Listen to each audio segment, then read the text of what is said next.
ordinance to amend the City of Taylor Code of Ordinances to include Article 3 of Chapter 11, recreational marijuana establishments with attached modifications from Corporation Council. That motion is not what was presented. Who made these changes and put this in the packet this way then? Because this is, first it's confusing that the last agenda item, we don't have the updated copy.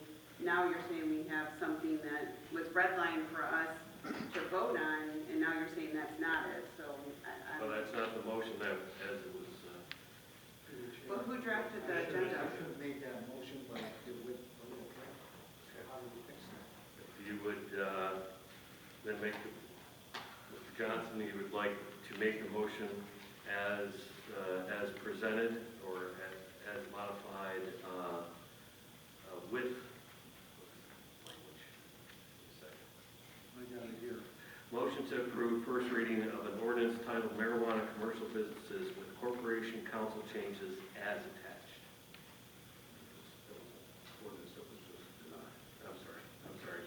It would be, motion to approve the first reading of an ordinance to amend the City of Taylor Code of Ordinance to include Article 3 of Chapter 11, recreational marijuana establishments with Corporation Council changes as attached.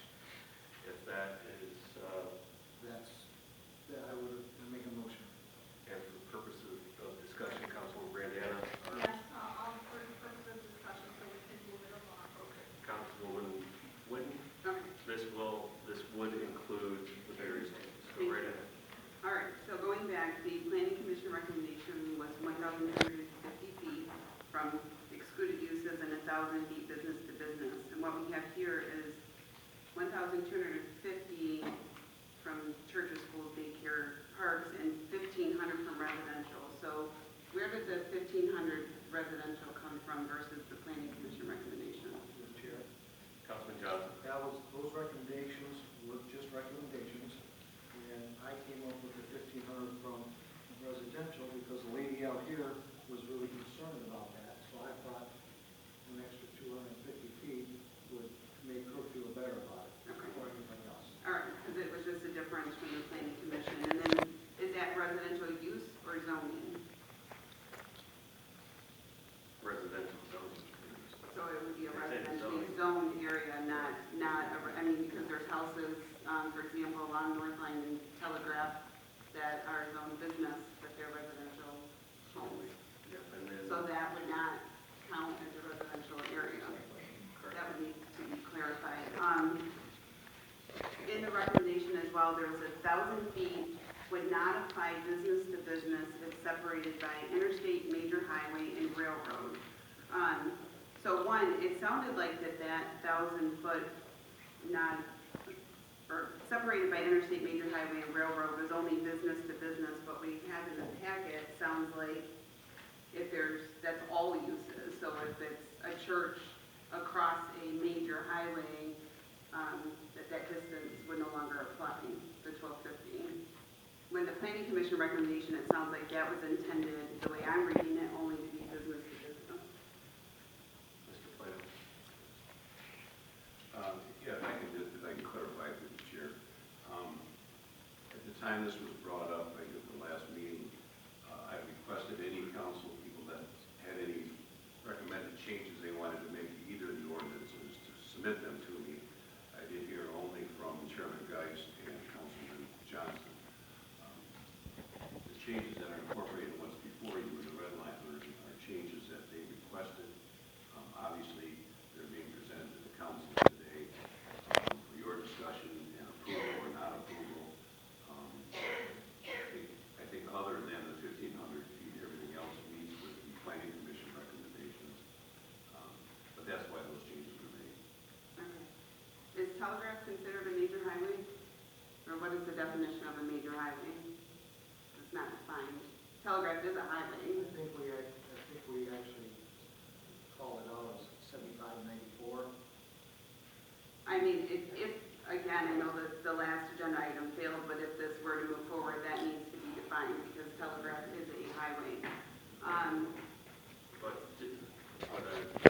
one amendment under location criteria specifically states no marijuana establishment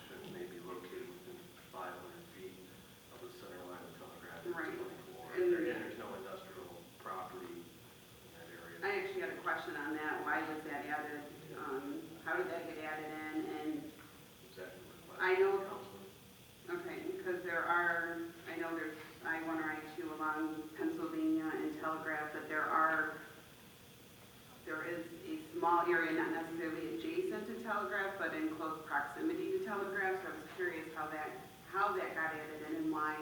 And then also was added in with the exclusions of railroads, highways, large fenced-in areas such as golf courses, landfills, etc. So what is the definition of large? What's the intent of that? I mean, there's a lot of large fenced-in areas. I didn't know who submitted that change and if there was so I can understand that because that was not in the Planning Commission recommendation. I submitted it, just because looking at the map, trying to figure out the parcels, we got the levee landfill, we got the golf courses. So if you got a golf course here, and you do have parcels on either side, when it's within 1,000 feet, you got a golf course in between. You're not driving a vehicle between that. The reason for that, the 500 feet was because the planning commission, majority of them said, we definitely don't want it on Telegraph. Where in my opinion, I put it right in the middle of South Mall. Okay. Let's see. I have a few other things. Yes, if this were to proceed, I think large needs to be defined. If it's large, an acre, a half acre, that's pretty ambiguous there. So I've heard from a lot of audience members, and I'm in agreement that, and I was a no vote on August 11th on the amendment adding the 2,500 feet and a no on the ballot language. I specifically said in that meeting that adding the distance in was going to change my vote. We put parameters out to voters. I think it's deceiving to now turn around and change that. A resident got up during that agenda item when the 2,500 feet was added and specifically asked how many this was when it was just I-2. How many I-2s are there? Where are they? How can you vote on this if you don't know? This council proceeded to vote and approve that. A few days later, I think it was August 14th, or August 13th, it was a Sunday, I think, met again to amend to include I-1. There was time in between there. That was a legitimate question. Nobody asked that. Nobody asked how many parcels. We put it out, and now we're in a position where now it's, well, now there's no parcels. We should have known that. I mean, when that was voted on and put out to voters, that should have been a no.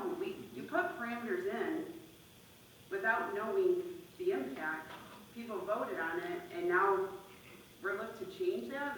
I can't do that. I mean, I can't change what voters voted on. So if I recall, and Please, audience, please.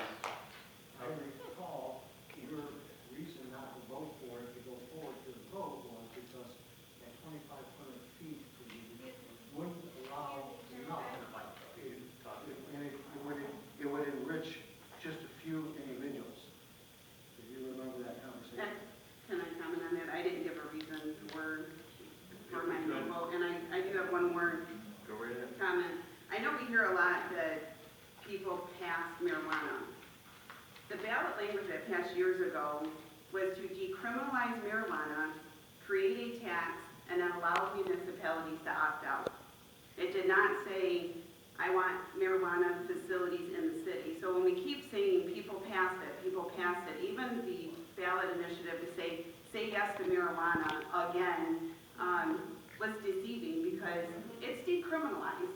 People can smoke it, they can grow it, right? There's limits, they can go purchase it. No one, when they voted on it, said, I want shops in the area. We have that opportunity with the corporate council's generic language to put it out to voters to say, do you want it, yes or no? We didn't even vote on that. That motion came up, and then it was amended by members of council to add the 2,500 feet before we even voted on the generic one. We should have voted on that first. I'm thinking that probably would have passed. It would have been a simple yes or no. We didn't do that. This body, I voted no, voted to put it on with specific language on the ballot, and that's what was voted on. So that's the reason. So I couldn't say it on the last agenda item because it wasn't dealing with the distances, but that was the reason for my no vote. It's not an anti-marijuana thing. It's simply, we put something specific out, and that's what people voted on. Please, audience, any further discussion? Councilman Randall? Mr. Chairman, Yes. it has been voted on, it's here, we're facing it. And everybody's come up here, and I've had my reservations about where they should be. Now, we're in the middle of something that I'm gonna ask the city attorney, that if we take no steps to correct this at all, and we don't do anything, what may happen to us if we decide not to have marijuana